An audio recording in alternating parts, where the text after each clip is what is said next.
Olá, meus queridos, a paz do Senhor, Deus abençoe a todos.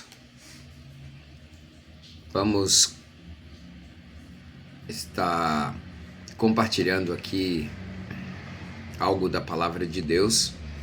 Tenho certeza que vai ser muito enriquecedor para a tua vida. Então, nós vamos falar sobre doutrina da santificação. A santificação ela é uma chamada de Deus, né, para todo mundo. Todos são chamados à santificação. 1 Tessalonicenses, capítulo 4, versículo 3 e 4 diz assim: Porque esta é a vontade de Deus, a vossa santificação, que vos abstenhais da prostituição, que cada um de vós saiba possuir o seu vaso em santificação e honra. Então aqui o apóstolo Paulo está falando sobre a vontade de Deus para os cristãos, né? Que a vontade de Deus é a santificação dos crentes, que eles possam abandonar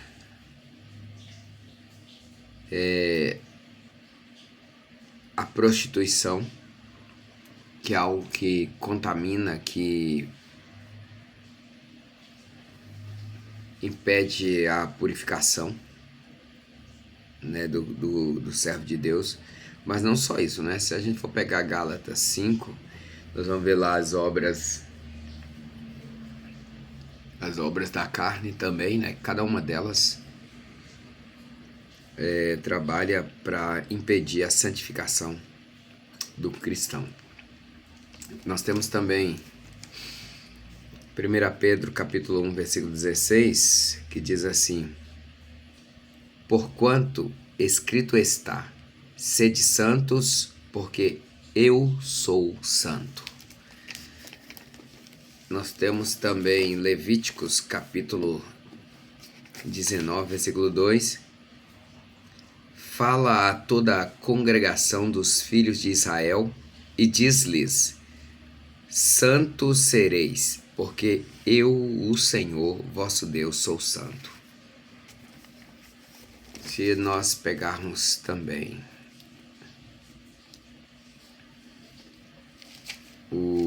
a escrita aos Hebreus 14, versículo 12, versículo 14, diz assim: Segui a paz com todos e a santificação, sem a qual ninguém verá o Senhor.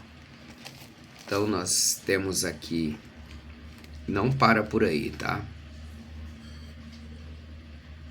Ainda tem muita. A Bíblia ela é recheada da doutrina da santificação, né? De palavras que nos leva a separar nossa vida, né, do mundo, do pecado e consagrá-la ao Senhor.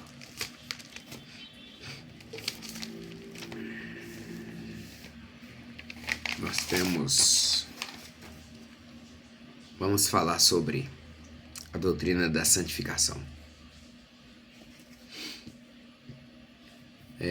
Nós temos aqui a doutrina da santificação, que é o processo que leva o servo de Deus a se separar do pecado e a se fidelizar a Deus, né? Dedicar ou fidelizar a Deus, né? Tornando-se progressivamente mais semelhante ao seu Senhor, que é Jesus Cristo. Estamos falando de cristãos, né? Servo de Deus. Então, nós temos também os aspectos principais da doutrina da santificação. Nós vamos falar sobre ela em 3 dimensões principais, né? E o mais importante é você saber que a doutrina da santificação é o processo, né, que leva o servo de Deus a se separar do pecado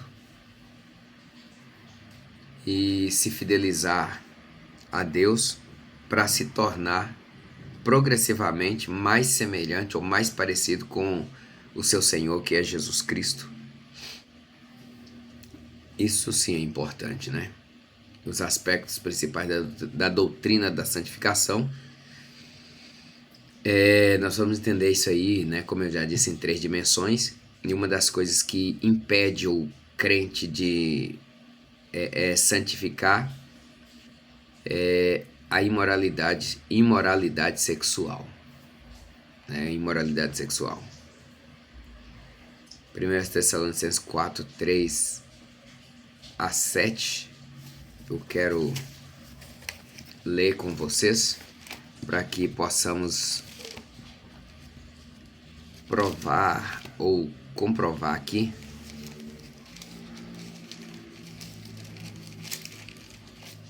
essa minha fala, que as imoralidades sexuais são as que contaminam o homem, né? Aí entra homem com homem, mulher com mulher, mulher casada com homem solteiro, homem casado com mulher solteira, homem casado com outra mulher casada de um outro homem, mulher casada de um homem com outro homem de outra mulher casada, e vira aquelas orgias, essa prostituição, essa imoralidade sexual, né? E outros até estupram criança e vice-versa, e as coisas vão se agravando cada dia mais. Então, 1 Tessalonicenses capítulo 4, versículo 3 ao 7 diz assim: Porque esta é a vontade de Deus, a vossa santificação, que vos abstenhais da prostituição, que cada um de vós saiba possuir o seu vaso em santificação e honra, não na paixão de concupiscência como os gentios, que não conhecem a Deus. Ninguém oprima ou engane a seu irmão em negócio algum, porque o Senhor é vingador de todas estas coisas, como também antes vos dissemos e testificamos, porque não nos chamou Deus para a imundícia, mas para a santificação. Então tá aí, né, a vontade de Deus. A santificação é uma chamada de Deus, a origem dela é divina, né? E Deus chama todos à santificação.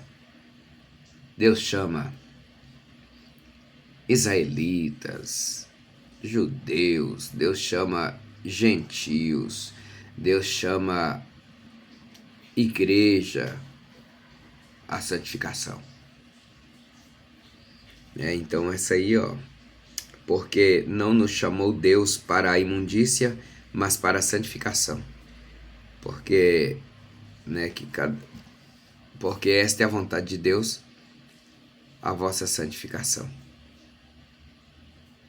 E precisamos seguir a paz com todos e a santificação, sem a qual ninguém virá ao Senhor. Então, mas vamos lá, para não ficar muito extenso o nosso vídeo. Então, primeiro, santificação posicional ou inicial, que é a ocorrida, né? Ou aquela que acontece no momento da conversão e regeneração. Instantaneamente. É um ato instantâneo de Deus, onde o crente é declarado santo ou separado para os propósitos divinos, baseado nesta perspectiva, ou seja, o crente pela primeira vez é chamado de santo, ou então ele é separado para os propósitos divinos, baseado na obra de Cristo. Todos os que foram justificados são considerados santos nessa perspectiva, né? Então, no momento da conversão, quando ele entrega a vida para Jesus, ele é separado para os propósitos divinos. No início ali, né? Essa é a santificação posicional ou inicial. né, que acontece no momento da conversão. Também nós temos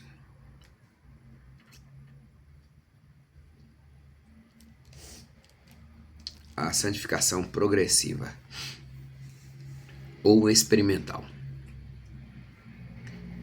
É a continuidade, né, o processo contínuo o processo contínuo que dura a vida toda do cristão na terra. Envolve a ação do Espírito Santo na vida do crente, quebrando o domínio do pecado e capacitando o crente a viver de acordo com a vontade de Deus. Este processo é perfeito e incompleto neste mundo, exigindo a participação como a cooperação da vontade humana através da submissão a Deus. Então, a santificação progressiva, ela também conhecida como experimental, que é a continuidade, né, da santificação na vida do cristão, que deve durar para a vida toda do cristão na terra. E o Espírito Santo que faz isso acontecer, que capacita, que livra, né, o crente das coisas erradas, do mal, e ele continua se santificando. Isso aí envolve, né, a ação do Espírito Santo e também a cooperação, né, do ser humano. E a cooperação do ser humano nesse quesito é a submissão a Deus. Ele se submete à vontade de Deus e não à vontade do mundo. Nós temos também a santificação completa ou santificação final ou glorificação. Isso será por quê? Será porque é iminente, é algo futuro, é a libertação total da presença e da possibilidade do pecado, né? Então acontecerá na segunda vinda de Jesus Cristo ou na morte do crente, quando o espírito, alma e corpo serão plenamente transformados e sem pecado, né? Então, a santificação completa, ou final, ou glorificação, ela é final, ou glorificação, por quê? Porque ela vai se completar. Ainda não completou, mas vai completar. Todos os dias nós estamos nos santificando, nos separando, mas precisamos dar continuidade nisso, porque nós não sabemos que dia que Jesus vem, nem que dia que um de nós vamos passar para a eternidade, né? Então, enquanto isso não aconteça, a gente se santifica para chegarmos à santificação completa, né? Que vai acontecer na vida do crente. Quando ele morrer, aí a morte, o pecado não tem mais poder na vida dele, ou quando Jesus arrebatar a sua igreja, o seu povo, aí também não tem mais o pecado poder na vida do servo de Deus. Mas também nós temos um quesito aqui que é bom observarmos, porque quando o crente morre, né, aí o espírito, a alma e o corpo dele está glorificado, né, foi transformado para encontrar com Jesus, para ir para o paraíso. Ou quando Jesus busca a igreja, então nesse quesito, o espírito, a alma e o corpo, né, eles serão plenamente transformados e sem pecado. Como diz lá em 1 Coríntios 15, 51 a 57, como diz em Tessalonicenses 4, 4 a 18, que são todas palavras do arrebatamento, onde o que é mortal se reveste da imortalidade, onde o que é corruptível se reveste da incorruptibilidade, né? E aí, plenamente, o espírito, a alma e o corpo, né, foram transformados. Tanto 1 Coríntios 15, 51 a 57, quanto 1 Tessalonicenses 4, 14 a 18, são palavras finais. Por quê? Porque é escatológico, porque é o final de tudo, né? O arrebatamento na vida do crente é o final dele na terra, no mundo. Então é onde se completa também a santificação. Por isso é santificação completa, ou final, ou glorificação. E nós temos também que meios e práticas da santificação. A santificação é a obra de Deus, a origem dela é divina, é de Deus, mas o crente é chamado a buscá-la ativamente, a santidade ou a santificação. E como? Ou por que meios? Pelo meio da leitura e estudo da palavra de Deus, que é a Bíblia, através da oração, da comunhão, da adoração também a Deus. Tudo isso tem um objetivo, tem um objetivo final, que é levar o crente a viver de forma santa, honrosa e de acordo com a vontade de Deus, fugindo das impurezas e das imoralidades sexuais. 1 Tessalonicenses 4 e 7.